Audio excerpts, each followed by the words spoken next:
புதிய தமிழகம் பேரணிக்கு அனுமதி மறுத்தது குறித்து விளக்கம் அளிக்க காவல்துறைக்கு உயர்நீதிமன்றம் நோட்டீஸ் பிறப்பித்துள்ளது. கடைசி நேரத்தில் பேரணிக்கு அனுமதி மறுத்து உத்தரவிட்டால் என்ன அர்த்தம் என்று உயர்நீதிமன்ற நீதிபதி வேல்முருகன் கேள்வி எழுப்பியுள்ளார். காவல்துறை அரசியல் ஏஜென்சி அல்ல, அரசு ஏஜென்சி என்று நீதிபதி வேல்முருகன் கருத்து கூறியிருக்கிறார். கூடுதல் விவரங்களை வழங்குவதற்காக செய்தியாளர் வி எம் சுப்பையா இணைந்திருக்கிறார்.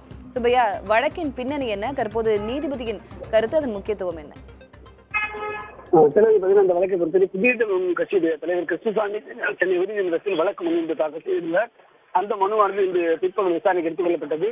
அதாவது சென்னையில் 3% அறிவியலுக்கு வழங்கப்பட்ட 3% இடஒதுக்கீட்டை ரத்து செய்வது தொடர்பாகவும் மாஞ்சோலை தேயிலை தோட்ட தொழிலாளருடைய பிரச்சனைக்கு தீர்வு காண்பது உள்ளிட்ட 6 அம்ச கோரிக்கைகளை வலியுறுத்தி கடந்த 7ஆம் தேதி சென்னை மன்றத்திலிருந்து சேப்பாக்கம் விடுதலை மாளிகை வரை பேரணி நடத்த அனுமதி கோரியதாகவும், ஆனால் அதற்கு காவல்துறை தரப்பு அனுமதி மறுக்கப்பட்டு விட்டது என்றும், அதே நேரத்தில் கடந்த அக்டோபர் மாதம் இதே போன்று கேட்டபோது இந்த வழித்தடத்தில் பேரணிக்கு அனுமதி வழங்க முடியாது என்று வேறு வழித்தடத்தில் பேரணியை மாற்றிக் கொள்ளுமாறு அறிவித்து கூறியிருந்தார்.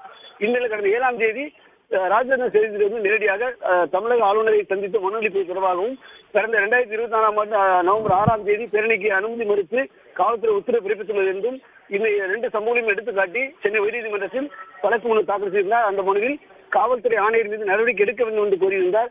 அது மட்டுமல்லாமல் தங்களுடைய கடைசி நேரத்தில் இந்த பேரணி அனுமதி மறுத்ததன் மூலம் தங்களுக்கு இழப்பீடு ஏற்பட்டுள்ளதாகவும், குறிப்பாக தூத்துக்குடி, திருநெல்வேலி, தென் மாவட்டங்களில் ஏராளமானோர் வந்திருந்ததாகவும், எனவே 1 கோடி இழப்பீடு வேண்டும் என்றும் இந்த கோரிக்கை ஒன்று குறிப்பிட்டிருந்தார். இந்த மனு நீதிபதி வேல்முருகன் விசாரணைக்கு எடுத்துக்கொண்டார். அப்போது நீதிபதி ஆளுநரிடம் அனுமதி பெற்றுள்ளார் என்று மனுதாரர் தரப்பில் தெரிவிக்கப்பட்டுள்ளது. அதே நேரத்தில் இதற்காக வெளியூரிலிருந்து ஏராளம் வந்துள்ளார்கள். கடைசி நேரத்தில் நீங்கள் அனுமதியை மறுத்து உத்தரவிட்டால் என்ன அர்த்தம் என்று காவல்துறை தரப்பில் கேட்டிருந்தார். அது மட்டுமல்ல, காவல்துறை என்பது அரசு ஏஜென்சி அல்ல என்றும், அது அரசு ஏஜென்சி, அரசு கட்டுப்பாட்டுக்குரிய துறை என்றும், பேரணிக்கு அனுமதி அளிப்பதோ மறுப்பதோ வேறு விஷயம் இருந்தாலும் முன்பே இதை தெரிவித்திருக்க வேண்டும். கடைசி நேரத்தில் பேரணி நடக்கும் போது அவருக்கு அனுமதி மறுத்தால் எப்படி அனுமதி மறுக்க முடியும் என்று கேள்வி நீதிபதி இது குறித்து பதிலளிக்குமாறு கேட்டிருந்தார். காவல்துறை தரப்பில் தங்களுக்கு அவகாசம் வேண்டும் என்று கோரிக்கை விடுத்தனர். இதனைத் தொடர்ந்து இந்த வழக்கின் விசாரணை ஜனவரி 24ஆம் தேதிக்கு நீதிபதி தெரிவித்துள்ளார். அப்போது காவல்துறை தரப்பில் பதிலளிக்கப்படும் என்று எதிர்பார்க்கப்படுகிறது. விவரங்களுக்கு நன்றி வி எம் சுப்பையா.